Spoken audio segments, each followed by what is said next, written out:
ഞാനൊന്ന് പറയുന്നു, സമസ്ത ഒരു കാര്യം പാടില്ല എന്ന് പറഞ്ഞാൽ അതിന്റെ കൂടെ നിൽക്കാൻ നമുക്ക് സാധിക്കണം. സമസ്ത ധൃതിപ്പെട്ട് ഒരു വിഷയത്തിലും, ബേജാറായി ഒരു കാര്യത്തിലും ധൃതിപ്പെട്ട് സമസ്ത ഒരു തീരുമാനവും എടുത്തിട്ടില്ല. സമസ്ത കേരള ജംഇയ്യത്തുൽ ഉലമ ചില നടപടികളും ചില തീരുമാനങ്ങളൊക്കെ കാലങ്ങളായി എടുക്കും. അതൊരു സ്വാഭാവികതയാണ്. അത് മുമ്പുണ്ടായിട്ടുണ്ട്. ചില ആളുകളെ സമസ്ത പുറത്താക്കിയിട്ടുണ്ട്. ഇപ്പോ പ്രിയപ്പെട്ട അബ്ദുൽ ഹക്കീം ഫൈലി ആദർശേരി അദ്ദേഹത്തെ സമസ്ത പുറത്താക്കി. ഇപ്പൊ സമസ്തയിൽ നിന്ന് പുറത്താണ്. അതിന് അദ്ദേഹവും അദ്ദേഹത്തിന്റെ അനുയായികളും ബേജാറായിട്ട് എന്താ കാര്യം? സമസ്തയിൽ നിന്ന് ഒരുപാട് ആളുകൾ പുറത്താക്കിയിട്ടുണ്ട്. പല ആളുകളും തിരിച്ചും വന്നിട്ടുണ്ട്. ഈ CIC-യുടെ വൈസ് ചെയർമാനൊക്കെ ആയിരുന്ന സയ്യിദ് മുഹമ്മദ് നിസാമിയെ ഒരിക്കൽ സമസ്ത പുറത്താക്കി. പിന്നെ തിരിച്ചെടുത്തു. അദ്ദേഹം തെറ്റുതിരുത്തി വന്നപ്പോ മുസ്തഫൽ ഫൈസി ഉസ്താദ് എന്നും സമസ്തയുടെ മുഷാവറയിലുണ്ട്. അദ്ദേഹം ഒരിക്കൽ എന്നോട് പറഞ്ഞു, എന്നെ 3 വട്ടം സമസ്ത പുറത്താക്കി, 3 വട്ടം ഞാൻ തെറ്റുതിരുത്തി തിരിച്ചു വന്നതാ. റഹ്മത്തുള്ള ഖാസിമിയെ പുറത്താക്കി. PP മുഹമ്മദ് ഫൈസിക്കെതിരെ സമസ്ത നടപടി സ്വീകരിച്ചിട്ടുണ്ട്. ഇങ്ങനെ അത് സംഘടന എന്ന് പറയുമ്പോ ആ സംഘടനയുടെ റൂട്ടിന് വിരുദ്ധമായി പറയുമ്പോഴോ പ്രസംഗിക്കുമ്പോഴോ അബദ്ധങ്ങൾ സംഭവിച്ചാലോ എഴുതിയാലോ പുസ്തകം എഴുതിയാലോ സമസ്തക്കെതിരായി കഴിഞ്ഞാൽ സമസ്ത നടപടി സ്വീകരിക്കും. അച്ചടക്ക നടപടി, ചിലപ്പോ സസ്പെൻഷൻ, അല്ലെങ്കിൽ പിന്നെ പറ്റ പുറത്താക്കൽ, അല്ലെങ്കിൽ കാലാവധി വെച്ച് പുറത്താക്കൽ, പലതും ഉണ്ടാവും. അതിന് കാരണങ്ങളുണ്ടാകും. അതിൽ നിന്ന് തിരുത്തി അവര് വരണം. അതല്ലേ അത് ശരിയായ റൂട്ട്? പുറത്തായാൽ പിന്നെ സമസ്തക്കെതിരെ കുതിര കയറലാണോ? അച്ചടക്കത്തോടുകൂടെ. കാരണം ഇത് ഒരാളുടെ തീരുമാനമല്ലല്ലോ. മുശാവറ അംഗങ്ങൾ ഒരു കാര്യത്തിൽ നിരന്തരമായി ആലോചിച്ച് അവരൊരു തീരുമാനമെടുത്താൽ അതിന്റെ കൂടെ നിൽക്കുകയല്ലേ വേണ്ടത്? അതിന് വാശി പിടിച്ച് പിന്നെ സമസ്തക്കെതിരെ പറഞ്ഞ് വേറെ ഒരു വിഭാഗത്തെ കൂടെ നിർത്തി അസ്വസ്ഥതകൾ ഉണ്ടാക്കി പ്രയാസമുണ്ടാക്കുകയാണോ വേണ്ടത്? നമ്മളൊരു കാര്യം മനസ്സിലാക്കണം. സമസ്ത കേരള ജംഇയ്യത്തുൽ ഉലമയുടെ കീഴിൽ വളർന്നു വരുന്ന ഒരു വിദ്യാഭ്യാസ പദ്ധതിയെ സമസ്ത ഒരിക്കലും പൊളിക്കുകയില്ലല്ലോ. CIC-ക്കെതിരെ സമസ്ത നടപടി സ്വീകരിച്ചു, വാഫി വഫിയ സംവിധാനത്തിനെതിരെ. സത്യത്തിൽ സമസ്തയുടെ കീഴിൽ വളർന്നു വന്ന ഒരു സംവിധാനമാണ്. എന്തിനാണ് സമസ്തയുടെ മക്കളെ സമസ്ത ശത്രുക്കളാക്കുന്നത്? 10,000-2000 വരുന്ന വാഫി വഫിയ അവര് പുറത്തിറങ്ങി അവരെയൊക്കെ എന്തിനാണ് നമ്മൾ ശത്രുക്കളാക്കുന്നത്? അവരുടെ കുടുംബങ്ങളെ എന്തിനാണ് നമ്മൾ ശത്രുക്കളാക്കുന്നത്? നമ്മൾ അവരെന്തിനാ ആട്ടിയകറ്റുന്നത്? 2 വിദ്യാഭ്യാസവുമുള്ള പണ്ഡിതന്മാരും പണ്ഡിതകളുമല്ലേ? പിന്നെ എന്തിനാണ് സമസ്ത ഒരു നടപടി സ്വീകരിക്കുന്നത്? എന്താ സമസ്തകത കൊണ്ടുള്ള നേട്ടം? സമസ്ത അവരെ ഉൾക്കൊള്ളണ്ടേ? സമസ്ത ഉൾക്കൊള്ളണമെങ്കിൽ സമസ്തയുടെ റൂട്ടിൽ തന്നെ 100%, 99% പോരാ. സമസ്തയുടെ തീരുമാനവും സമസ്തയുടെ നിർദ്ദേശങ്ങളും സമസ്തയുടെ ഭരണഘടനയും സമസ്തയുടെ ആശയവും ആദർശവും എല്ലാ അർത്ഥത്തിലും 100% സമസ്തയെ അംഗീകരിച്ച് മുന്നോട്ട് പോകണം. അതാ നമ്മുടെ ആഗ്രഹം. അതിൽ നിന്ന് വ്യതിചലനം ഉണ്ടാകുമ്പോ നടപടി സ്വീകരിക്കൽ സ്വാഭാവികമാണ്. അങ്ങനെ ഒരു നടപടി ബഹുമാനപ്പെട്ട സമസ്തക്ക് സ്വീകരിക്കേണ്ടി വന്നതാണ്. അല്ലാതെ അബ്ദുൽ ഹക്കീം ഫൈലിയോടുള്ള വ്യക്തിവിരോധമോ അല്ലെങ്കിൽ അദ്ദേഹത്തോടുള്ള അസൂയയോ അങ്ങനെ ഒന്നുമല്ല. കാരണം സോഷ്യൽ മീഡിയയിലും മറ്റുമൊക്കെ ഒരുപാട് ആളുകൾ പ്രചരിപ്പിക്കുന്ന ചില കാര്യങ്ങളുണ്ട്. സമസ്തയിലെ 1-2 വ്യക്തികൾക്കുള്ള അസൂയയാണ്, അല്ലെങ്കിൽ അവർക്കുള്ള വ്യക്തിവിരോധമാണ്, അല്ലെങ്കിൽ മറ്റെന്തെങ്കിലും താല്പര്യങ്ങളാണ്. അദ്ദേഹം പോലും ഏറ്റവും പുതിയ അഭിമുഖത്തിൽ പറഞ്ഞ 3 കാര്യങ്ങളുണ്ട്. പത്രപ്രവർത്തകർ ചോദിക്കുന്നു, നിങ്ങളോട് സമസ്തക്കാർക്ക് ഈ വിരോധം ഉണ്ടാവാൻ എന്താ കാരണം? അദ്ദേഹം 3 കാരണമാ പറഞ്ഞത്. ഒന്ന്, രാഷ്ട്രീയപരം. അത് അദ്ദേഹത്തിന്റെ ഒരു കെണിവലയാണ്. ഞങ്ങൾ അതിൽ വീണുപോകുമെന്ന് പ്രിയപ്പെട്ട അബ്ദുൽ ഹക്കീം ഫൈലി ഉസ്താദെ നിങ്ങൾ മനസ്സിലാക്കണ്ട. അദ്ദേഹം രക്ഷപ്പെടാൻ ഒരു വഴി തേടുകയോ. ഒന്നാമത് അദ്ദേഹം പറഞ്ഞത് രാഷ്ട്രീയപരമായ കാരണങ്ങളാണ്. എന്തിനാണ് രാഷ്ട്രീയത്തെ നിങ്ങൾ നിങ്ങളുടെ ശിഷ്യന്മാരും ഈ വിഷയത്തിലേക്ക് വലിച്ചഴിച്ചു കൊണ്ടുവന്നത്? രണ്ടാമത് അദ്ദേഹം പറഞ്ഞു പുരോഗമന ചിന്തകൾക്ക് എതിരായതുകൊണ്ടാണ്. അത് ശരിയാണ്, നിങ്ങൾ പറഞ്ഞ യാഥാർത്ഥ്യമുള്ളൊരു കാരണം. പിന്നെ അദ്ദേഹം പറഞ്ഞു വ്യക്തിവിരോധമാണ്. നിങ്ങൾ 2 പറഞ്ഞത് തെറ്റാണ്. നിങ്ങളോടൊരു വിരോധം സമസ്ത മുശാവറക്കുണ്ടായിട്ട് എന്ത് നേട്ടം? നിങ്ങളോടുള്ള വ്യക്തിവിരോധമല്ല, നിങ്ങൾക്കെതിരെയും അതേപോലെ CIC-ക്കെതിരെയും നടപടി സ്വീകരിക്കാൻ കാരണം രാഷ്ട്രീയപരമായ കാരണങ്ങളല്ല. നിങ്ങൾക്കെതിരെയും CIC-ക്കെതിരെയും നടപടി സ്വീകരിക്കാൻ കാരണം നിങ്ങളും നിങ്ങളുടെ അനുയായികളും കുട്ടികളും സമസ്തയും അത് രാഷ്ട്രീയ പ്രേരിതം എന്ന് പറഞ്ഞ് നിങ്ങളുണ്ടാക്കിയ ചതിക്കുഴിയാണിത്. അത് തിരിച്ചറിയാൻ സമസ്തക്കാർക്ക് കഴിയും, ഇവിടുത്തെ രാഷ്ട്രീയ നേതൃത്വത്തിന് കഴിയും, ഇവിടുത്തെ മഹല്ല് ജമാഅത്തുകാർക്ക് കഴിയും. വാട്സപ്പിലും ഫേസ്ബുക്കിലും അതേപോലെ സോഷ്യൽ മീഡിയയിലും വന്നിട്ട് ഒരു വിഭാഗത്തെ ചാപ്പ് കുത്തി സയ്യിദുൽ ഉലമ ജിഫ്രി മുഹമ്മദ് മുത്തുക്കോയ തങ്ങളെ, ബഹുമാനപ്പെട്ട ഉസ്താദ് അബ്ദുൽ ഹമീദ് ഫൈലിയെ പോലെയുള്ള യുവ പണ്ഡിതന്മാരെ, സമസ്തയിലെ ഏതാനും മുഷാവറാംഗങ്ങളെ രാഷ്ട്രീയ ചാപ്പകുത്തിയുടെ രാഷ്ട്രീയ പ്രശ്നമാണ് എന്ന നിങ്ങളുടെയും അനുയായികളുടെയും ഈ കുപ്രചരണങ്ങളെ ഞങ്ങൾ ചെറുത്ത് തോൽപ്പിക്കുക തന്നെ ചെയ്യും. ഇവിടെ മുസ്ലിം രാഷ്ട്രീയ പ്രസ്ഥാനവും പാണക്കാട്ട് സാദാത്തുക്കളും സമസ്ത കേരള ജംഇയ്യത്തുൽ ഉലമയും ഇവിടെ ഒറ്റക്കെട്ടായി മുന്നോട്ട് പോവുക തന്നെ ചെയ്യും. നിങ്ങളുടെ ഈ കെണിവലയിൽ ഞങ്ങളാരും വീണുപോവുകയില്ല എന്ന് വിനയത്തോടുകൂടെ ഓർമ്മപ്പെടുത്തുകയാണ്.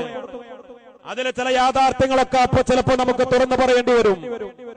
ഞാൻ പറയട്ടെ, ബഹുമാനപ്പെട്ട സയ്യിദുൽ ഉലമ അല്ലാഹു ദീർഘായുസ്സ് പ്രദാനം ചെയ്യട്ടെ, ശൈഖുനാ ശംസുൽ ഉലമയുടെ അരുമ ശിഷ്യനാണ്. ശംസുൽ ഉലമയുടെ ആത്മീയത നേടിയെടുത്ത മഹാനാണ്. ഇന്നലെയും സയ്യിദുൽ ഉലമയുടെ കൂടെ 2-3 പരിപാടികളിൽ പങ്കെടുത്തു.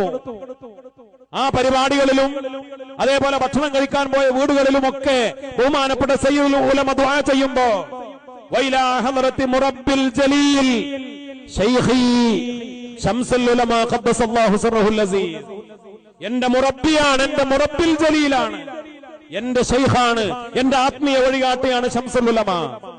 ആ ശംസുൽ ഉലമയുടെ ഗുരുത്വവും പൊരുത്തവും ആത്മീയതയും നേടിയെടുത്ത മഹാപണ്ഡിതനാണെങ്കിൽ വാളക്കുളം അബ്ദുൽ ബാരി മുസ്ലിയാരെ പോലെ പഴയകാലത്തെ മഹാന്മാര് തലയിൽ കൈവച്ചുകൊണ്ട് ബഹുമാനപ്പെട്ട സയ്യിദുൽ ഉലമക്ക് വേണ്ടി ദുആ ചെയ്തിട്ടുണ്ടെങ്കിൽ കണ്ണിയത്ത് ഉസ്താദിനെ പോലെയുള്ള മഹാന്മാര് നിറകണ്ണുകളോടെ ചേർത്ത് പിടിച്ച് അള്ളാഹു നിങ്ങളുടെ ഇൽമിലും നിങ്ങളുടെ ബുദ്ധിയിലും നിങ്ങളുടെ കഴിവിലും ബറക്കത്ത് ചെയ്യട്ടെ എന്ന് ദുആ ചെയ്തിട്ടുണ്ടെങ്കിൽ ആ മഹാന്മാരുടെ ഒക്കെ ഗുരുത്വവും ഗുരുത്വവും നേടിയ സയ്യിദുൽ ഉലമ ഈ പ്രസ്ഥാനത്തിന്റെ നേതൃരംഗത്തേക്ക് വന്ന് ഈ പ്രസ്ഥാനത്തിന്റെ വളർച്ചയും ഉയർച്ചയും കാണുമ്പോ നിങ്ങളും നിങ്ങളുടെ അനുയായികളും ഇവിടെ ഒരു പ്രചരണം അഴിച്ചുവിട്ടു. എന്തിന്റെ പേരിൽ? സയ്യിദുൽ ഉലമയെ ബഹുമാനപ്പെട്ട കർണാടക മുഖ്യമന്ത്രി ഗസ്റ്റായി സ്വീകരിച്ചതിന്റെ പേരിൽ സയ്യിദുൽ ഉലമക്ക് കേരള സർക്കാർ, കേരളത്തിന്റെ മുഖ്യമന്ത്രി അല്ലെങ്കിൽ മറ്റ് സംസ്ഥാനങ്ങളിലെ മന്ത്രിമാർ, കർണാടകയിലെയും തമിഴ്നാട്ടിലെയും ഒക്കെ മന്ത്രിമാർ, അവരൊക്കെ സയ്യിദുൽ ഉലമയെ ഫോൺ ചെയ്യുന്നതിന്റെ പേരിൽ സയ്യിദുൽ ഉലമ സമസ്തയുടെ ഒരു മഹാനായ നേതാവാണ് എന്ന് എല്ലാ രാഷ്ട്രീയക്കാരും അംഗീകരിക്കുന്നതിന്റെ പേരിൽ, എല്ലാ പത്രക്കാരും പത്രപ്രവർത്തകരും അംഗീകരിക്കുന്നതിന്റെ പേരിൽ ഒരു നല്ലൊരു ഫിഗറായി ഈ സമസ്തയുടെ അമരക്കാരൻ കാലഘട്ടത്തിനനുസരിച്ച് മുന്നോട്ട് വന്നപ്പോ നിങ്ങൾക്ക് അസ്വസ്ഥതയുണ്ടായി. അതിന്റെ പേരിൽ സയ്യിദുൽ ഉലമയെ നിങ്ങൾ ചാപ്പകുത്തി. എന്നിട്ട് നിങ്ങൾ പ്രചരണം നടത്തി പച്ചയായി സയ്യിദുൽ ഉലമ കമ്മ്യൂണിസ്റ്റ് ആണ് എന്ന് നിങ്ങൾ എന്ന് പറഞ്ഞാൽ ഒരു വ്യക്തിയെ കുറിച്ച് പറയുകയല്ല, ആ പക്ഷത്തുള്ള പല ആളുകളും കൂലി എഴുത്തുകാര് വ്യാജ ഐഡികളിലും മറ്റുമൊക്കെ വന്ന് ഫേസ്ബുക്കിലും വാട്സപ്പിലും അച്ചുനിരത്തി ഇപ്പോഴും അച്ചുനിരത്തിക്കൊണ്ടിരിക്കുന്നില്ലേ? എന്തിന്റെ പേരിൽ? സയ്യിദുൽ ഉലമ ചില കാര്യങ്ങളിൽ ഇടപെട്ടു. സമസ്തയുടെ നായകനാണ്. ഈ ഉമ്മത്തിന്റെ ആവശ്യങ്ങൾക്ക് വേണ്ടി ചിലപ്പോ കേന്ദ്ര സർക്കാരിനോട് പറയും, കേരള സർക്കാരിനോട് പറയും, ചിലപ്പോ സുപ്രീം കോടതിയിൽ പോകും. 8-ലധികം കേസുകൾ രാജ്യത്തിന് വേണ്ടി, സമുദായത്തിന് വേണ്ടി, ഉമ്മത്തിന് വേണ്ടി, കേവലം സമസ്തക്ക് വേണ്ടി മാത്രമല്ല, സമസ്ത കേരള ജംഇയ്യത്തുൽ ഉലമ കക്ഷി ചേർന്നിട്ടുണ്ട്. ഇപ്പോഴും നമുക്കറിയാം, സമ്പൽ ഉൾപ്പെടെയുള്ള കാര്യങ്ങൾക്ക് വേണ്ടി, ഏക സിവിൽ കോഡിന് വേണ്ടി, ബാബരിക്ക് വേണ്ടി, അതേപോലെ ഒരുപാട് പുതിയ ഈ കാലഘട്ടത്തിൽ വന്ന സംവിധാനങ്ങൾ, വഖഫ് വിഷയത്തിൽ വന്ന ആ ബില്ലിനെതിരെ, ജുവൈനൽ ആക്ടിനെതിരെ സമസ്ത കേന്ദ്രത്തോട് പറഞ്ഞിട്ടുണ്ട്. കോടതിയിൽ കേസ് ഫയൽ ചെയ്തിട്ടുണ്ട്. പല കാര്യത്തിലും സയ്യിദുൽ ഉലമ ഒപ്പുവെച്ചിട്ടുണ്ട്. സയ്യിദുൽ ഉലമ കേന്ദ്രത്തിലുള്ള ഉദ്യോഗസ്ഥന്മാരോട് ബന്ധപ്പെട്ടിട്ടുണ്ട്. ചില കാര്യങ്ങൾക്ക് വേണ്ടി കേരള സർക്കാരിനോട് പറയും. കോവിഡ് കാലഘട്ടത്തിൽ ജുമുഅ നടത്താൻ അനുമതി വേണമെന്ന് പറഞ്ഞു. കോവിഡ് കാലഘട്ടത്തിൽ മയ്യത്ത് പരിപാലനത്തിന് ഇസ്ലാമിക രീതി പ്രകാരം മയ്യത്ത് നിസ്കരിക്കാനും കഫൻ ചെയ്യാനും കുളിപ്പിക്കാനും അനുമതി വേണമെന്ന് പറഞ്ഞു. വഖഫ് വിഷയവുമായി ബന്ധപ്പെട്ട് വഖഫ് ബോർഡിൽ നിയമനം നടത്തുന്നത് PSCക്ക് വിടാൻ പാടില്ല എന്ന് മുസ്ലിം രാഷ്ട്രീയ പ്രസ്ഥാനവും മറ്റുള്ള എല്ലാ മുസ്ലിം സംഘടനകളും പറഞ്ഞ കൂട്ടത്തിൽ സമസ്തയും പറഞ്ഞു, സയ്യിദുൽ ഉലമയും പറഞ്ഞു. അതിന്റെയൊക്കെ പേരിൽ രാഷ്ട്രീയ ചാപ്പ് കുത്തുന്നതിൽ ഈ വഹാബികളും അതേപോലെ മൗദൂദികളും ഇതേപോലെ ചില നമ്മുടെ അകത്ത് ഉണ്ടായിരുന്ന ചില ആളുകളും ഇതിൽ കുതന്ത്രം മെനഞ്ഞു, രാഷ്ട്രീയപരം എന്ന് പറഞ്ഞ് അവതരിപ്പിച്ചു. ബഹുമാനപ്പെട്ട ഉസ്താദ് അബ്ദുൽ ഹമീദ് ഫൈദി അമ്പലക്കടവ്, അള്ളാഹു ദീർഘായുസ്സും ആഫിയത്തും ആരോഗ്യവും നൽകട്ടെ, ഇത് ഇന്നും ഇന്നലെ തുടങ്ങിയതല്ല. ഹമീദ് ഫൈദിക്കെതിരെ കമ്മ്യൂണിസ്റ്റ് ചാപ്പ് കുത്താൻ തുടങ്ങിയത് ആരാ? മുന്നിൽ നിന്നത് വഹാബികൾ. ആരാണ്? ജമാഅത്തെ ഇസ്ലാമിയുടെ പത്രങ്ങളും അവരുടെ മീഡിയയും അവരുടെ ചാനലും ഉൾപ്പെടെയുള്ളവർ. അവരോട്, ഈ വഹാബികളോടും ഈ മൗദൂദികളോടും ഓരം പറ്റി നടക്കുന്ന നമ്മുടെ കൂട്ടത്തിലെ ചില ആളുകളും അവരാണ് ഹമീദ് ഫൈദിക്കെതിരെ ചാപ്പ് കുത്തിയത്. എന്തിന്റെ പേരിൽ? ഒരു കാലം ശൈഖുനാ സൈനുൽ ഉലമ ചെറുശ്ശേരി ഉസ്താദ് ജീവിച്ചിരിക്കുന്ന കാലം, പാണക്കാട് സയ്യിദ് അയ്യിദ് അലി ശിഹാബ് തങ്ങൾ ജീവിച്ചിരിക്കുന്ന കാലം, ചില പൊതുവിഷയങ്ങൾ, ചില പൊതുപ്രവർത്തകർ, നമ്മുടെ കൂടെ നിൽക്കേണ്ട ചില പൊതുപ്രവർത്തകർ ശരീഅത്ത് വിഷയങ്ങളിൽ ഇസ്ലാമിക വിരുദ്ധമായ അഭിപ്രായം പറഞ്ഞപ്പോ, ശരീഅത്തിന്റെ വിഷയത്തിൽ, വിവാഹപ്രായ വിഷയത്തിൽ, ഹിജാബുമായി ബന്ധപ്പെട്ട വിഷയത്തിൽ, ചേലാകർമ്മവുമായി ബന്ധപ്പെട്ട വിഷയത്തിൽ, ചില പൊതുവിഷയങ്ങൾ, നിലവിളക്ക് കൊളുത്തൽ, അങ്ങനെയുള്ള ചില പൊതുവിഷയങ്ങളുമായി ബന്ധപ്പെട്ട കാര്യങ്ങളിൽ സുന്നത്ത് ജമാഅത്തിന്റെയും ദീനിന്റെയും അഭിപ്രായം അബ്ദുൽ ഹമീദ് ഫൈദി ഉറക്കെ പറഞ്ഞതിന്റെ പേരിൽ വിദ്യാലയങ്ങളിൽ ആണും പെണ്ണും ഇടകലർന്നിരിക്കുന്ന ജെൻഡർ ന്യൂട്രാലിറ്റി വാദത്തിന്റെ പേരിൽ അതിനെ ചില മുസ്ലിം പൊതുപ്രവർത്തകർ ആ ലിബറലിസത്തിനോട് അരുചേർന്ന് നിന്നപ്പോ അതിനെതിരെയൊക്കെ പ്രസംഗിച്ചു, അതിനെതിരെ എഴുതി, സന്ധിയില്ലാ പോരാട്ടം നടത്തി. മുത്തലാഖ് നിരോധിക്കണമെന്ന വാദം വന്നപ്പോ, അതേപോലെ സമ്മേളനങ്ങളിലും ക്യാമ്പുകളിലും, അത് ചില വിദ്യാർത്ഥി യുവജന പ്രസ്ഥാനങ്ങളുടെ സമ്മേളനം ക്യാമ്പുകളിലുമൊക്കെ ജുമുഅ നടത്തുന്ന സാഹചര്യം ഉണ്ടായപ്പോ അത് സമസ്തയുടെ വഴിക്കെതിരാണെന്ന് പറഞ്ഞിട്ടുണ്ട്. മുജാഹിദ് സമ്മേളന വേദികളിൽ സമസ്ത കേരള ജംഇയ്യത്തുൽ ഉലമയെ നിശിതമായി ചില പൊതുപ്രവർത്തകർ വിമർശിച്ചപ്പോ ഹമീദ് ഫൈദിയെ പോലെയുള്ള സുന്നത്ത് ജമാഅത്തിന്റെ പടക്കുതിരകൾ പ്രതികരിച്ചിട്ടുണ്ട്.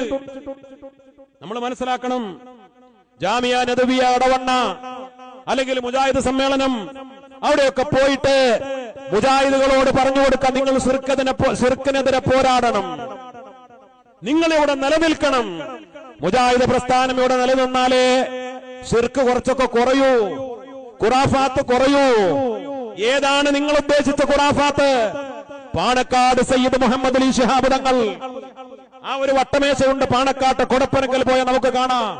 പൂക്കോയ തങ്ങൾ ഉപയോഗിച്ച വട്ടമേശ, പൂക്കോയ തങ്ങളുടെ ഒരു കറാമത്തിന് പ്രതിഫലമായി ഒരാശാരി പണി കഴിപ്പിച്ചു കൊടുത്ത ചരിത്രമുള്ള ആ വട്ടമേശ, ആ വട്ടമേശയുടെ ഓരത്തിരുന്ന് പാണക്കാട് സയ്യിദ് മുഹമ്മദ് അലി ശിഹാബ് തങ്ങൾ ഒരു ഉറുക്കുണ്ടാക്കി അതിങ്ങനെ മടക്കി ആളുകൾക്ക് കൊടുക്കുന്ന ഒരു രംഗം രഹസ്യമായി അന്ന് വീഡിയോയിൽ പകർത്തി ജിദ്ദ ഇസ്ലാഹി സെന്റർ മുജാഹിദ് വിഭാഗത്തിന്റെ ആളുകൾ അറബിയിൽ ഡോക്യുമെന്ററി ഉണ്ടാക്കി. ഇതാ ഖുറാഫാത്തിന്റെ നേതാവ്, ഇന്നഹു വഉസ്റതുഹു, ഇദ്ദേഹവും ഇദ്ദേഹത്തിന്റെ കുടുംബവും സയ്യിദ് മുഹമ്മദ് അലി ശിഹാബ് തങ്ങളും അവരുടെ കുടുംബങ്ങളും ഇന്ന് ജീവിച്ചിരിക്കുന്ന പാണക്കാട്ട് സാദാത്തുക്കൾ, അവർ ഉറുക്കിന്റെ ആളുകളാണ്, മന്ത്രത്തിന്റെ ആളുകളാണ്, വെള്ളം മന്ത്രിക്കുന്നവരാണ്, അവർ ഐക്കല്ലുണ്ടാക്കുന്നവരാണ്, അവർ ജപിക്കുന്നവരാണ്, അവർ ഖുറാഫാത്തിന്റെ ആളുകളാണ് എന്ന് പറഞ്ഞുകൊണ്ട് അറബികൾക്കിടയിൽ പ്രചരണം നടത്തിയത് കേരളത്തിലെ മുജാഹിദുകളായിരുന്നു.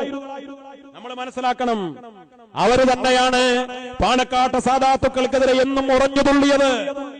ബഹുമാനപ്പെട്ട ഹമീദ് ഫൈദിയെ പോലെയുള്ള സുന്നത്ത് ജമാഅത്തിന്റെ നേതാക്കൾ അതിനെതിരെ പ്രസംഗിച്ചിട്ടുണ്ട്. ഇന്നും ജീവിച്ചിരിക്കുന്ന ചില ആളുകൾ, ഞങ്ങൾക്കൊക്കെ ഈ ചാപ്പ കുത്താൻ എന്താ കാരണം?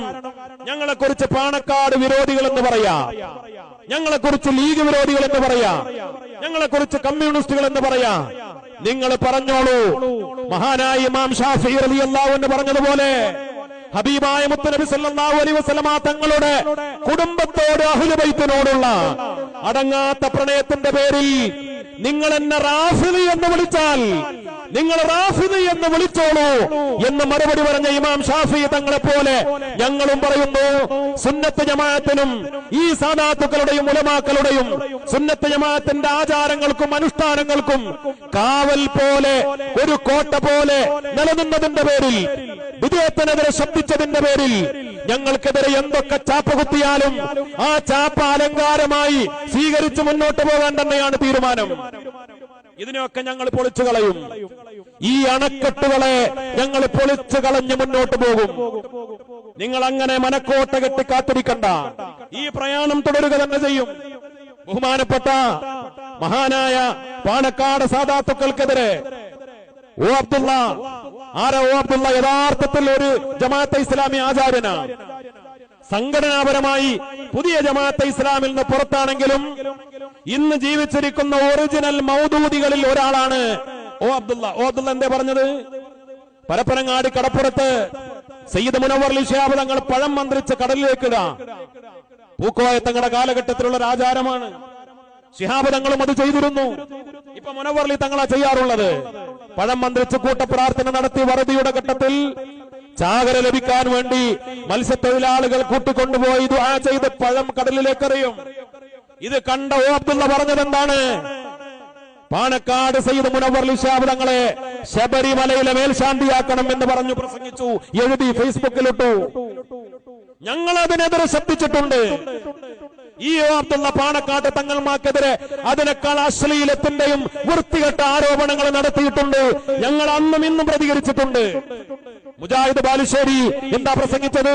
പാണക്കാട്ട് തങ്ങന്മാർക്ക് മുത്തുനബിയുമായിട്ട് യാതൊരു കുടുംബ ബന്ധവുമില്ല, അള്ളാഹുവിന്റെ റസൂലുമായി ആദർശ ബന്ധമില്ല.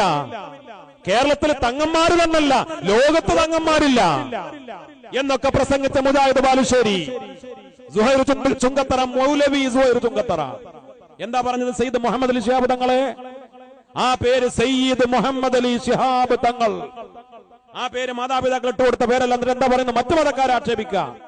ശ്രീ ശ്രീ ശ്രീ രവിശങ്കർ, മാതാ അമൃതാനന്ദമയി ദേവി, ഇവർക്കൊന്നും അവരുടെ മാതാപിതാക്കൾ ഇട്ട് കൊടുത്ത പേരല്ല. തലക്കലും വാലിലും വേറെ കുറെ കൂട്ടിച്ചേർത്ത് ഇങ്ങനെ പൗരോഹിത്യം വാഴുന്നു എന്ന് പറഞ്ഞ് അതിലേക്ക് ഞങ്ങളുടെ കരളിന്റെ കഷ്ണമായ കണ്ണിലുണ്ണിയായ പാണക്കാട് സയ്യിദ് മുഹമ്മദ് അലി ശിഹാബ് തങ്ങളെ കൂടെ ചേർത്ത് ആക്ഷേപിച്ച് പറഞ്ഞ മൗലവി സുഹൈർ ചുങ്കത്തറയോട് ഞങ്ങൾ അന്നും ചോദിച്ചിട്ടുണ്ട്, ഇന്നും ചോദിക്കുന്ന മൗലവി, നിങ്ങൾ അനുയായികൾ നിങ്ങളെ വിളിക്കണ്ട മൗലവി സുഹൈർ ചുങ്കത്തറ. മൗലവി എന്നത് ആ വാക്ക് നിങ്ങൾ ഏതെങ്കിലും കോളേജിൽ നിന്ന് ബിരുദം നേടിയതല്ലോ. നിങ്ങൾ അനുയായികൾ നിങ്ങളെ ബഹുമാനിച്ച് വിളിക്കുന്നതാ മൗലവി സാഹേബ്. മൗലവി ആരാ? നിങ്ങളുടെ മാതാപിതാക്കളിട്ട പേരാണോ? ഞങ്ങൾ ഞങ്ങളുടെ നേതാക്കളെ സയ്യിദ് എന്ന് പറയും, ഞങ്ങൾ ഞങ്ങളുടെ നേതാക്കളെ തങ്ങൾ എന്ന് പറയും, ഞങ്ങൾ ഞങ്ങളുടെ നേതാക്കളെ സയ്യിദുൽ ഉലമ എന്ന് പറയും, ഞങ്ങൾ ഞങ്ങളുടെ നേതാക്കളെ ശൈഖുന എന്ന് പറയും. ഇത് ഞങ്ങളുടെ മുൻഗാമികൾ പഠിപ്പിച്ച ആദരവിന്റെ വഴിയാണ്. ശൈഖുന ശംസുൽ ഉലമ എന്നൊക്കെ ഞങ്ങൾ പറയും. ഇതിനൊക്കെ ഖുറാഫാത്തും വ്യക്തി ആരാധനയും പൗരോഹിത്യവുമായി ചിത്രീകരിക്കുന്ന ഈ വഹാബികൾക്കെതിരെ ശക്തമായി ശബ്ദിച്ചതിന്റെയും എഴുതിയതിന്റെയും പേരിൽ ഹമീദ് ഫൈലിയെ പോലെയുള്ള സുന്നത്ത് ജമാഅത്തിന്റെ പടയാളികളെ ഇങ്ങനെ ചാപ്പുകുത്തുക. നമ്മൾ ചില കാര്യങ്ങളിൽ ഇടപെട്ടപ്പോ അതെന്തിനു വേണ്ടി? അതൊക്കെയെല്ലാം ഇവരുടെ ഈ മന്ത്രവും ഇവരുടെ ഈ കുതന്ത്രവും ഇവരുടെ വാട്സപ്പിലും ഫേസ്ബുക്കിലുമുള്ള ഈ നിരന്തരമായ വോയിസുകളും ഈ കുടില തന്ത്രങ്ങളും ചില സാധുക്കൾ അതിൽ പെട്ടുപോയതാ. അതല്ലേ യാഥാർത്ഥ്യം? പൗരത്വ ബില്ല് കോവിഡിന് മുമ്പ് പൗരത്വ സമരവും വിഷയങ്ങളൊക്കെ കത്തി നിൽക്കുന്ന കാലത്ത് അന്ന് കേരള ഗവൺമെന്റ്, കേരള നിയമസഭ ഒരു പ്രമേയം പാസാക്കി. നിയമസഭ എന്ന് പറഞ്ഞ ഒരു കക്ഷി മാത്രമല്ലല്ലോ, നിയമസഭയിൽ UDF ഉണ്ട്, LDF ഉണ്ട്. നിയമസഭയിലെ MLA മാര് 140 MLA പല പാർട്ടികളുമാണ്, പല കക്ഷികളുമാണ്. അത് ഏത് കാലത്തും അങ്ങനെ തന്നെ. നിയമസഭ എന്ന് പറഞ്ഞാൽ അത് എല്ലാവരുടേതുമാണ്. അവിടെ MLA മാർക്കൊക്കെ ഒരേ പദവിയാണ്. നിയമസഭ ഒന്നിച്ചൊരു പ്രമേയം പാസാക്കി. ആ പ്രമേയം എന്താണ്? പൗരത്വം ഇവിടെ നടപ്പാക്കാൻ അനുവദിക്കുകയില്ല. കേരള നിയമസഭ മറ്റൊരു പ്രമേയം പാസാക്കി, ഏക സിവിൽ കോഡ് ഇവിടെ നടപ്പാക്കാൻ അനുവദിക്കുകയില്ല. അതൊരു സർക്കാരാണ്, ഏത് പക്ഷമെന്ന് നമ്മൾ നോക്കിയിട്ടില്ല.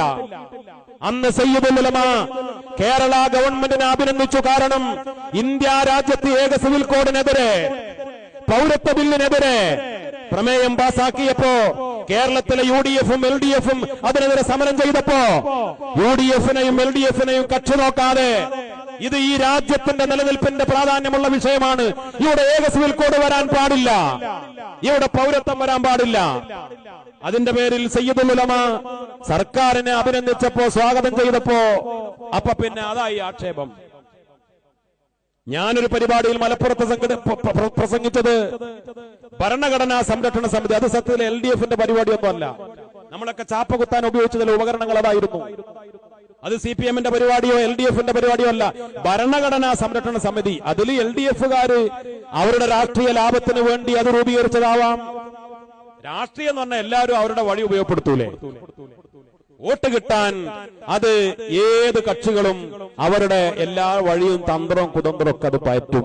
അത് കഴിവുള്ള ആളുകളാണ് എല്ലാ രാഷ്ട്രീയക്കാരും. സത്യത്തിൽ അത് ഒരു ഇലക്ഷൻ പ്രചരണ സദസ്സോ അതല്ലെങ്കിൽ അങ്ങനെയുള്ള വഴിയൊന്നുമല്ല.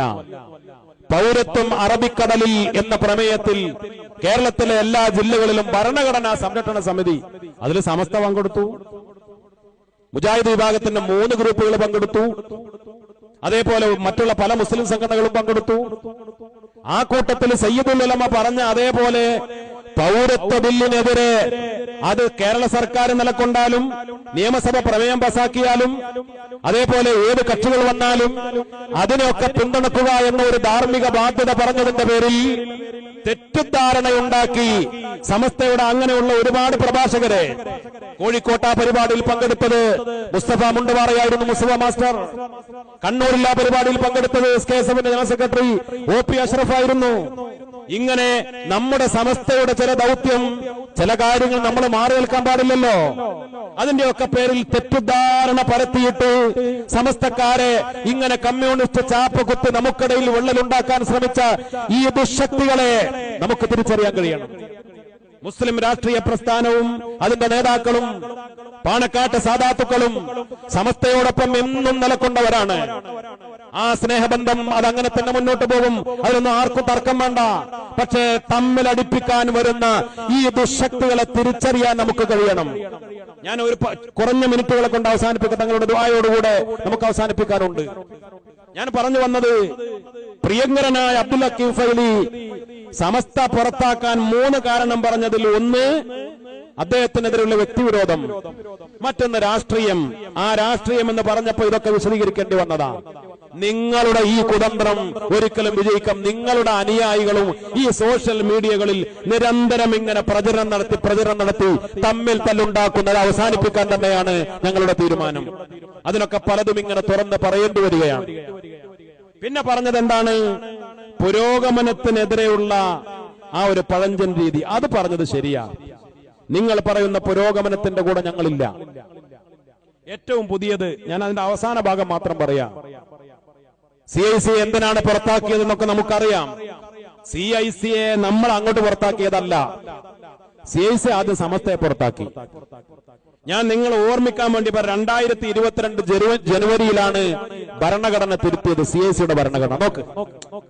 2004-ൽ രജിസ്റ്റർ ചെയ്യപ്പെട്ട ഭരണഘടന 2022 ജനുവരിയിൽ തിരുത്തുകയാണ്. അതിലെ മർമ്മപ്രധാനമായ പ്രധാനപ്പെട്ട തിരുത്തലുകൾ വരുത്തുകയാണ്. സമസ്ത കേരള ജംഇയ്യത്തുൽ ഉലമയുടെ കീഴിലായി സമസ്തയുടെ നിർദ്ദേശങ്ങളും തീരുമാനങ്ങളും അനുസരിച്ച് ഒന്നാമത്തെ ലക്ഷ്യം അത് തന്നെ വെട്ടിയിട്ട് നിഷ്കരണം സമസ്തക്ക് യാതൊരു റൈറ്റുമില്ലാത്ത വിധം ഭരണഘടനയിൽ CIC വെട്ടിക്കളഞ്ഞു. ആദ്യം ഒന്ന്, സമസ്തയുടെ പ്രസിഡന്റ് ഉപദേശ സമിതിയിൽ ഉണ്ടാവണം എന്ന തീരുമാനം വെട്ടി. CIC-യുടെ സെനറ്റ് തീരുമാനിക്കുന്ന അവർക്കിഷ്ടമുള്ള ഏതെങ്കിലും ഒരു മുഷാവറ മെമ്പർ എന്നാക്കി. കുതന്ത്രം. CIC-യുടെ സെനറ്റിലും സിൻഡിക്കേറ്റിലും സ്ത്രീകൾ ഉണ്ടാവണമെന്ന പുതിയ ഭേദഗതി കൂട്ടിച്ചേർത്തു. ഭരണഘടന 2022 മാറ്റാം. ഇപ്പൊ അനങ്ങിയാൽ അബ്ദുൽ ലത്തീഫ് ആദർശേരി ഉസ്താദ് പറയുന്ന ഒരു കാര്യമുണ്ട്, ഞങ്ങൾക്ക് മാറ്റാൻ പറ്റാത്ത ചില കാര്യങ്ങളുണ്ട്. 9 കാര്യം സമസ്ത എഴുതി ഒപ്പിട്ട് കൊടുത്ത മുസ്ലിം ലീഗിന്റെ നേതാക്കളും സമസ്തയുടെ ഉലമാക്കളും 2 സിറ്റിംഗുകൾ മണിക്കൂറുകളോളം ഇരുന്ന് തയ്യാറാക്കി എഴുതിയ 9 തീരുമാനം. ആ 9 തീരുമാനം ഒന്നും അവർ അംഗീകരിച്ചിട്ടില്ല. അതിന് അംഗീകരിക്കാതിരിക്കാൻ പറഞ്ഞൊരു കാരണം എന്താ? ഞങ്ങൾ സൊസൈറ്റി ആക്ട് പ്രകാരമുള്ള ഭരണഘടനയാണ്. എന്നിട്ട് 1896 സൊസൈറ്റി ആക്ട് പ്രകാരം അത് ഭരണഘടനയാണ്, രാജ്യത്തിന്റെ നിയമമാണ് എന്നൊക്കെ പറഞ്ഞ അബ്ദുൽ ലത്തീഫ് ഫൈലി ആദർശേരി ചാനലുടെ മുന്നിൽ വന്ന് നിങ്ങൾ ആരെയാണ് ഭയപ്പെടുത്താൻ നോക്കുന്നത്? ഇത് പൊതുസമൂഹത്തിന്റെ മുന്നിൽ പറയുമ്പോ സമസ്തക്കാര് ഭരണഘടനാ വിരുദ്ധരാവുക, സമസ്തക്കാര് രാജ്യത്തിന്റെ എതിരാളികളാവുക. പ്രിയപ്പെട്ട അബ്ദുൽ ലത്തീഫ് ഫൈലി ആദർശേരി 2004-ൽ നിങ്ങൾ രജിസ്റ്റർ ചെയ്ത ഭരണഘടന നിങ്ങൾ എന്തിനാണ് വെട്ടിയത്? നിങ്ങളാണ് നിയമലംഘനം നടത്തിയത്. നിങ്ങളാണ് സൊസൈറ്റി ആക്ട് പൊളിച്ചത്, നിങ്ങളാണ് രാജ്യത്തിന്റെ നിയമം തകർത്തത്. എന്തിനാ നിങ്ങൾ വെട്ടിയത്? പ്രധാനപ്പെട്ട തീരുമാനം നിങ്ങളല്ലേ വെട്ടിയത്? സമസ്ത പറയുന്നത് പഴയത് നിലനിർത്തണമെന്ന. സമസ്തയല്ല സൊസൈറ്റി ആക്ടിനെതിരെ പറയുന്നത്, നിങ്ങളാ പറയുന്നത്. സമസ്ത പറയുന്നത് 2004 രജിസ്റ്റർ ചെയ്ത അതേ ഭരണഘടന നിലനിർത്തണം, അതിലുള്ള അതേ ആശയങ്ങൾ സമസ്തയുടെ കീഴിൽ, സമസ്തയുടെ നിർദ്ദേശങ്ങൾ, സമസ്തയുടെ തീരുമാനം അനുസരിച്ച് സീസ് മുന്നോട്ട് പോകണം. സമസ്തയുടെ പ്രസിഡന്റ് ഉപദേശ സമിതിയിൽ ഉണ്ടാവണം. അതേപോലെ പെൺകുട്ടിയുടെ വിരോധം ഇതിന് ചാനലുള്ള മുമ്പിലും വന്നാലേ, കാരണം ഈ പത്രപ്രവർത്തകരും ഈ പെൺകുട്ടികളുണ്ടാവും പൊതുസമൂഹത്തിന് മുമ്പിൽ, ഓ ഇവര് സ്ത്രീ വിരുദ്ധരാണ് സമസ്ത, അവര് കമ്മിറ്റിയിലേക്ക് CIC-യുടെ സെനറ്റിലേക്കും പിന്നെ സിൻഡിക്കേറ്റിലേക്കും വഫിയകളെ വരാൻ അനുവദിക്കുന്നില്ല, പിന്തിരിപ്പന്മാരാണ് സമസ്ത. അപ്പൊ പൊതു ചാനലിന്റെ മുമ്പിൽ, ഓ ഇതാണ് ഞങ്ങൾ പുരോഗതിയുടെ ആളുകളാ, കമ്മിറ്റിയിലേക്ക് സ്ത്രീകളെ കൊണ്ട്. അതിന് തെളിവെന്താ? ഇവിടെ MLA-മാരില്ലേ സ്ത്രീകൾ, MP-മാരില്ലേ സ്ത്രീകൾ, ഇവിടെ പഞ്ചായത്ത് തെരഞ്ഞെടുപ്പ് സംവരണമില്ലേ എന്ന് പറഞ്ഞുകൊണ്ട് അതേപോലെ CIC-യിലും സെനറ്റിലും സിൻഡിക്കേറ്റിലും വഫിയകളും പെൺകുട്ടികളും കമ്മിറ്റിയിലേക്ക് വേണമെന്ന് പറഞ്ഞാൽ സമസ്തക്കാരായ ആളുകൾക്ക് അത് അംഗീകരിക്കാൻ കഴിയില്ല. ഇത് ജമാഅത്തെ ഇസ്ലാമിയുടെ വാദ. പാലക്കാട് ജില്ലയിലെ ആലത്തൂരിലെ ജമാഅത്തെ ഇസ്ലാമിയുടെ മഹല്ല് കമ്മിറ്റിയിലെ വൈസ് പ്രസിഡന്റുമാര് പെണ്ണുങ്ങള്, ജോയിന്റ് സെക്രട്ടറിമാര് പെണ്ണുങ്ങള്. ഇത് സുന്നിയുടെ പള്ളിയിലും പള്ളി കമ്മിറ്റിയിലും നടക്കൂല. ഇപ്പൊ CIC-യിലേക്ക് പെണ്ണുങ്ങൾ വരണമെന്ന് പറഞ്ഞാൽ പിന്നെ ഭാവിയിൽ മഹല്ല് കമ്മിറ്റികളിൽ പെണ്ണുങ്ങൾ വേണമെന്ന് പറയും, മദ്രസ കമ്മിറ്റിയിൽ പെണ്ണുങ്ങൾ വേണമെന്ന് പറയും. കുറച്ചുകൂടെ പുരോഗതിപ്പെട്ടാൽ മുക്രി പിന്നെ ആണാണെങ്കിൽ ഖത്തീബ് പെണ്ണാണാവണമെന്ന് പറയും. അങ്ങനെയുള്ള അവസാനം ജാമിയ ടീച്ചർ ജുമാ നടത്തിയത്, ജാമിയ ടീച്ചർ ഇമാമത്ത് ജുമാ നടത്തിയത്. ഈ വഴിയിലേക്ക് പോകാൻ ഞങ്ങൾ അനുവദിക്കുകയില്ല. നിങ്ങളുടെ ഈ കുതന്ത്രത്തിന്റെ വഴികളെ ഞങ്ങൾ തടുത്തു നിർത്തും. അപ്പോ ഞങ്ങളെ കുറിച്ച് പിന്തിരിപ്പന്മാര്, പുരോഗതി ഇല്ലാത്തവര്, പഴഞ്ചന്മാര്, സ്ത്രീ വിരോധികളൊക്കെ നിങ്ങൾ പറഞ്ഞോളൂ, ഞങ്ങൾ അനുവദിക്കൂല. സമസ്തക്കാർക്ക് അത് അനുവദിക്കാൻ, കാരണം ഇതിന്റെ ഒക്കെ വലിയ അപകടമുണ്ട്. എന്നാ സമസ്ത സ്ത്രീ വിദ്യാഭ്യാസത്തിനെതിരാണോ? സമസ്തയുടെ മുഷാവറ അംഗങ്ങളുടെ മക്കൾ ഡോക്ടർമാരുണ്ട്, പെൺകുട്ടികൾ. സമസ്ത മുഷാവറ അംഗങ്ങളുടെ പേരക്കുട്ടികളും മക്കളും മരുമക്കളും പെൺകുട്ടികൾ നല്ല ഉന്നതമായ ഡിഗ്രിയും PG-യും PhD-യും ഒക്കെ നേടിയ നല്ല മേഖലകളിൽ എത്തിച്ചേർന്ന ആളുകളുണ്ട്. സമസ്ത പെൺകുട്ടികളെ പഠിപ്പിക്കുന്നില്ലേ? അവർ എഞ്ചിനീയർമാരാക്കുന്നതിനോ ഡോക്ടർമാരാക്കുന്നതിനോ അവരെ ഉന്നതമായി പഠിപ്പിക്കുന്ന സമസ്തയവരാണോ? സമസ്തയിൽ ഫാദില സമസ്ത നേരിട്ട് നടത്തുന്നില്ലേ? സമസ്തയുടെ വിദ്യാഭ്യാസ ബോർഡിലോ അല്ലെങ്കിൽ ഫാദിലയുടെ സബ് കമ്മിറ്റിയിലോ പെണ്ണുങ്ങളെ ഉൾപ്പെടുത്തിയിട്ടാണോ വളരെ മനോഹരമായിട്ട് ഫാദില സംവിധാനം മുന്നോട്ട് പോകുന്നത്? അതേപോലെ മഹാനായ മൗലാന KT മാനു മുസ്ലിയാർ, അള്ളാഹു ദറജ ഉയർത്തി കൊടുക്കട്ടെ, എത്രയോ പതിറ്റാണ്ടുകൾക്ക് മുമ്പ് കരുവാരക്കുണ്ട് കേന്ദ്രീകരിച്ച് പെൺകുട്ടികളുടെ ഉന്നത വിദ്യാഭ്യാസത്തിന് വഴിയൊരുക്കിയിട്ടുണ്ട്. പെണ്ണുങ്ങളെ കമ്മിറ്റിയിലെടുത്തിട്ടല്ല. ആലിക്കുട്ടി ഉസ്താദ് തിരൂർക്കാട് കേന്ദ്രീകരിച്ച് പെൺകുട്ടികൾക്ക് നല്ല വിദ്യാഭ്യാസം പതിറ്റാണ്ടുകൾക്ക് മുമ്പ് നൽകിയിട്ടുണ്ട്. പെണ്ണുങ്ങളെ കമ്മിറ്റിയിലെടുത്തിട്ടല്ല. സമസ്ത ജമിയത്തുൽ മുഅല്ലിമീൻ ചേളാരി കേന്ദ്രീകരിച്ച് പെൺകുട്ടികൾക്ക് മാത്രമുള്ള സ്ഥാപനം തുടങ്ങി എത്രയോ പതിറ്റാണ്ടുകൾക്ക് മുമ്പ്. എന്നിട്ട് ഇത് പൊതുസമൂഹത്തിന്റെ കയ്യടി വാങ്ങാൻ ഞങ്ങൾ സ്ത്രീ പക്ഷത്തുള്ളവരാണെന്ന് പറഞ്ഞ് രക്ഷപ്പെടാൻ ശ്രമിക്കണ്ട. പിന്നെ അവര് തന്നെ നിങ്ങളെ പിടികൂടുന്നു. വഫിയ പെൺകുട്ടികളുടെ വിവാഹവുമായി ബന്ധപ്പെട്ട് നിങ്ങളുടെ വാദം അത് മൗലികാവകാശങ്ങളുടെ ലംഘനമാണെന്ന് MES-ന്റെ പ്രസിഡന്റ് ഡോക്ടർ ഫസൽ ഗഫൂറ പറഞ്ഞത്. അദ്ദേഹം ചാനലിൽ പറഞ്ഞത് എന്താ? ഞങ്ങളൊക്കെ സമസ്ത എതിർത്തതാ, ഇങ്ങനെ കടുംവാശി പാടില്ല. അക്കീം ഫൈലി നിങ്ങളുടെ മക്കളോടും പറഞ്ഞു, എന്തിനാ വാശി? ഞങ്ങൾ സമസ്ത പറഞ്ഞതെന്താ? പഠിച്ചുകൊണ്ടിരിക്കുമ്പോ 18 വയസ്സ് കഴിഞ്ഞ ഒരു പെൺകുട്ടിയെ അനിവാര്യ ഘട്ടത്തിൽ രക്ഷിതാവിന് നിക്കാഹ് ചെയ്തു കൊടുക്കേണ്ടി വന്നാൽ നിക്കാഹ് കഴിഞ്ഞ പെൺകുട്ടികളെ പിന്നെയും നിങ്ങൾ പഠിപ്പിച്ചിട്ട് വഫിയ കോഴ്സ് പൂർത്തിയാക്കാൻ അനുവദിക്കണം. നിങ്ങൾ ചെയ്യണ്ട, നിക്കാഹ് കഴിഞ്ഞ കുട്ടികളെ പുറത്താക്കുക. നിങ്ങളാണ് പെൺകുട്ടികളുടെ വിദ്യാഭ്യാസത്തിനെതിരുന്നത്. ഡോക്ടർ ഫസൽ ഗഫൂർ പറഞ്ഞു, അവര് MES മെഡിക്കൽ കോളേജ് നടത്തുന്നുണ്ട്. MBBS-ന് പഠിക്കുന്ന പെൺകുട്ടികൾ 3-ാം വർഷവും 4-ാം വർഷവും ഒക്കെ നിക്കാഹ് കഴിഞ്ഞു പോകാറുണ്ട്. അവര് പുറത്താക്കാറില്ല. ഫസൽ ഗഫൂറിന്റെ ആ ഒരു ഭൗതിക പൊതുബോധം പോലും നിങ്ങൾക്കുണ്ടായില്ലല്ലോ. അദ്ദേഹം പറഞ്ഞത് എന്താണ്? ഇത് മൗലികാവകാശങ്ങളുടെ ലംഘനം. ഇത്രത്തോളം പുരോഗതി പാടില്ല എന്നാ. നിങ്ങൾ വലിയ പുരോഗതി അഭിനയിച്ച് പൊതുസമൂഹത്തിന്റെ കയ്യടി വാങ്ങി ദീനിന്റെ ഷിആറുകളെയൊക്കെ അങ്ങനെ തകർത്ത് രക്ഷപ്പെടാമെന്ന് മനസ്സിലാക്കണ്ട. ഒരഭിമുഖത്തിൽ ബഹുമാനപ്പെട്ട അബ്ദുൽ ഹക്കീം ഫൈദി ആദർശേരി പറഞ്ഞെന്നറിയോ, സമസ്ത പുരോഗതിപ്പെടണം. എങ്ങനെ? അതേ ഉദാഹരണം പറഞ്ഞത് അൽ അസ്ഹർ പോലെ. എന്നിട്ട് അദ്ദേഹം പറയുന്നത് അൽ അസ്ഹർ അവർ യൂറോപ്പിലേക്ക് നോക്കി, അൽ അസ്ഹർ അമേരിക്കയിലേക്ക് നോക്കി, എന്നിട്ട് അവർ കാലഘട്ടത്തിനനുസരിച്ച് പുരോഗതിപ്പെട്ടു. സമസ്തയും പുരോഗതിപ്പെടണം. അബ്ദുൽ ഹക്കീം ഫൈദി ആദർശേരിയുടെ വിനയത്തോടെ പറയട്ടെ, സമസ്ത കേരള ജംഇയ്യത്തുൽ ഉലമ അമേരിക്കയിലേക്ക് നോക്കി പുരോഗതിപ്പെടാൻ ആഗ്രഹിക്കുന്നില്ല, യൂറോപ്പിലേക്ക് നോക്കി പുരോഗതിപ്പെടാൻ ആഗ്രഹിക്കുന്നില്ല. സമസ്ത കേരള ജംഇയ്യത്തുൽ ഉലമ ആ പഴയ വഴിയിൽ തന്നെ നിലനിൽക്കാനാണ് ആഗ്രഹിക്കുന്നത്. നിങ്ങൾ ആഗോളീകരണത്തിന്റെ ആളുകളായി ചമയണ്ട. പത്രക്കാരൻ ചോദിച്ചു, നിങ്ങൾ സുന്നികളല്ലേ? പറഞ്ഞു, അതെ സുന്നികളാ. ഞങ്ങൾ ആഗോളതലത്തിലുള്ള മുഖ്യധാര സുന്നിയ. ഏതാ ആഗോളതലത്തിലെ മുഖ്യധാര സുന്നി? ഷിയാക്കൾ ഒഴികെയുള്ളവരൊക്കെ സുന്നിയ. മുജാഹിദും പറയും ഞങ്ങൾ അഹ്ലു സുന്നയാ. ജമാഅത്തും പറയും. ലോകത്ത് പത്രക്കാരും ചാനലുകാരൊക്കെ പറയാം അങ്ങനെ. ലോകത്ത് സുന്നി ഷിയ, സുന്നി എന്ന് പറഞ്ഞ മുജാഹിദും ജമാഅത്തും എല്ലാവരും കിട്ടും അതില്. ആ ആഗോളീകരണത്തിന്റെ സുന്നിയല്ല ഞങ്ങൾ. കേരളത്തിൽ സമസ്ത നിലനിർത്തുന്ന പാരമ്പര്യ സുന്നിയാണ്. നിങ്ങൾ ആഗോളീകരണത്തിന്റെ സുന്നി ചമയുന്നത് അത് തന്നെയാണ് പ്രശ്നം. നിങ്ങൾ യൂറോപ്പിലേക്കും അമേരിക്കയിലേക്കും അസ്ഹറിലേക്കും നോക്കിയിട്ട് സമസ്ത പുരോഗതിപ്പെടണമെന്ന് പറയുന്ന അത് തന്നെയാണ് ഞങ്ങൾക്ക് ഉൾക്കൊള്ളാൻ പറ്റാത്തത്. നിങ്ങൾ സ്ത്രീകളുടെ കൂടെയാണ്, സ്ത്രീവാദിയാണ്, നിങ്ങൾ സ്ത്രീ വിദ്യാഭ്യാസത്തിന്റെ അപ്പോസ്തലനാണെന്ന് പറഞ്ഞ് നിങ്ങൾ പൊതുജനങ്ങളെ വഞ്ചിക്കുന്നത് അത് തന്നെയാണ് ഞങ്ങൾ പിടികൂടുന്നത്. നിങ്ങൾ സമസ്തയിലേക്ക് തിരിച്ചു വരണം. ഞാൻ അവസാനിപ്പിക്കുകയാണ്. ഇതൊരു വേറും വാശിയൊന്നുമില്ല. എന്നിട്ട് ചില തന്ത്രങ്ങൾ പറഞ്ഞ് പാവപ്പെട്ട കുട്ടികളെ നിങ്ങൾ കയ്യിലെടുത്ത് വേദനയോടെ പറയട്ടെ. ആ കാര്യങ്ങളൊക്കെ പറയുമ്പോൾ വിഷമുണ്ട്. കാരണം അദ്ദേഹം പറയാ ഞാൻ സുന്നിയാണ്, എന്താ തെളിവെന്ന് പത്രക്കാർ വെച്ചു. എന്റെ തലയെക്കെട്ട് കണ്ടില്ലേ, താടി കണ്ടില്ലേ, വേഷം കണ്ടില്ലേ? വേഷം കണ്ട സുന്നിയാവോ? പക്ഷേ ഹക്കീം ഫൈസി അതുകൊണ്ട് അല്ല സുന്നി സ്ഥാപിക്കേണ്ടത്. നിങ്ങൾ സുന്നി അല്ല എന്ന് സമസ്ത പറഞ്ഞിട്ടില്ലല്ലോ. നിങ്ങൾ ബിദ്അത്തുകാരനാണ്, നിങ്ങൾ ഇസ്ലാം എന്ന് പുറത്താണെന്ന് സമസ്ത പറഞ്ഞിട്ടില്ല.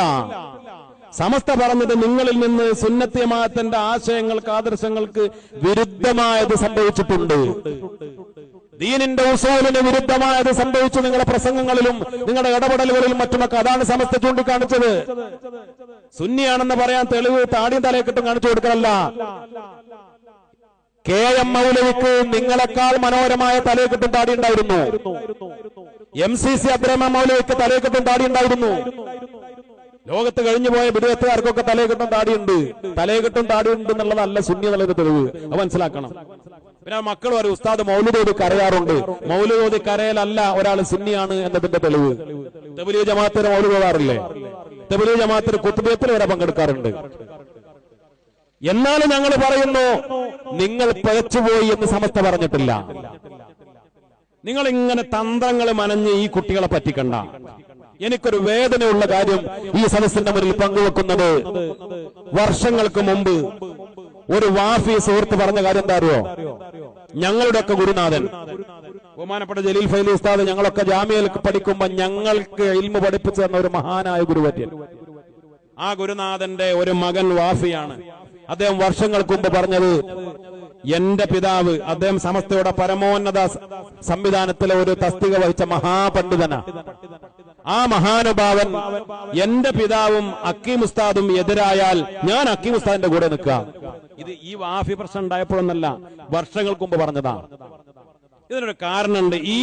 ഇവര് ഒരുക്കിയ ഒരു കെണിയുണ്ട്. ഞാനത് വേദനയോടെ പറയുമ്പോ എനിക്കെതിരെ വ്യക്തിപരമായി ആക്രമിക്കാവുന്നതിന്റെ പ്രയോജനമല്ല.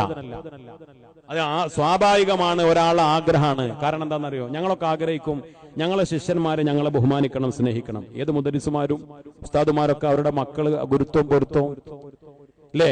ശിഷ്യന്മാരൊക്കെ സ്നേഹിക്കണം, ബഹുമാനിക്കണം, ആദരിക്കണം എന്ന് എല്ലാവർക്കും ഒരു ഇഷ്ട ആഗ്രഹം ഉണ്ടാവും. നല്ലതാണത്. പക്ഷേ ആ ആഗ്രഹം നിങ്ങൾ തന്ത്രമൊരുക്കി ഈ പാവപ്പെട്ട കുട്ടികളെ നിങ്ങളൊരു അപകടത്തിൽ ചാടിച്ചിട്ടുണ്ട്. സ്വന്തം പിതാവിനേക്കാൾ, ആ പിതാവ് പണ്ഡിതനാണെങ്കിലും ആ പിതാവ് ആരാണെങ്കിലും എന്റെ ഉപ്പയേക്കാൾ എന്റെ ഉമ്മയേക്കാൾ ഈ മക്കള് പലപ്പോഴും ഫേസ്ബുക്കിലൊക്കെ കുറിച്ചതെന്താ? ഞങ്ങളുടെ ആയുസ് ഞങ്ങൾ ഉസ്താദിന് കൊടുക്കാൻ തയ്യാറാ, ഞങ്ങൾ മരിച്ചുപോയാലും ഉസ്താദിന് ആയുസ് വേണം, ഇങ്ങനെയൊക്കെ പറഞ്ഞ ആളുകൾ വേറെയും ചില ആളുകളുടെ അനുയായികളൊക്കെ കഴിഞ്ഞു പോയിട്ടുണ്ട്.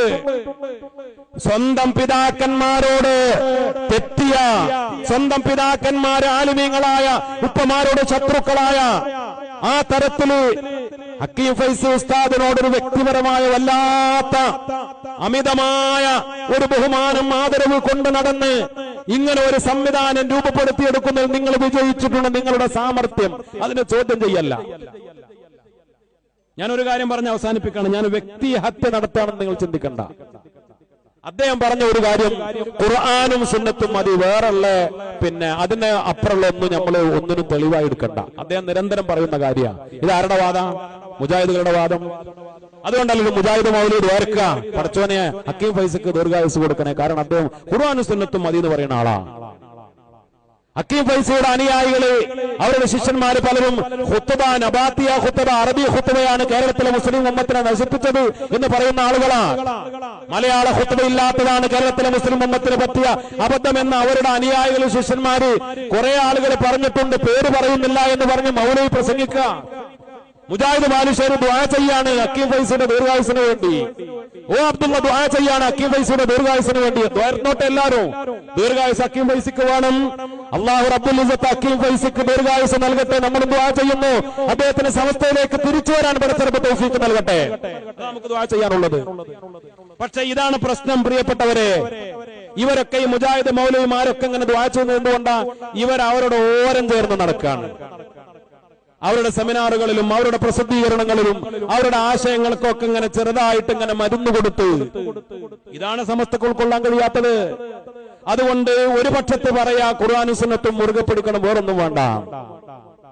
ഇദ്ദേഹത്തിന്റെ ഒരു പ്രസംഗം ഞാൻ കേട്ടു, അബ്ദുൽ ഹക്കീം ഫൈസി ആദർശേരിയുടെ. ആ പ്രസംഗത്തിൽ പറയുന്നത് എന്താണെന്നറിയോ? ഖുനൂത്തില്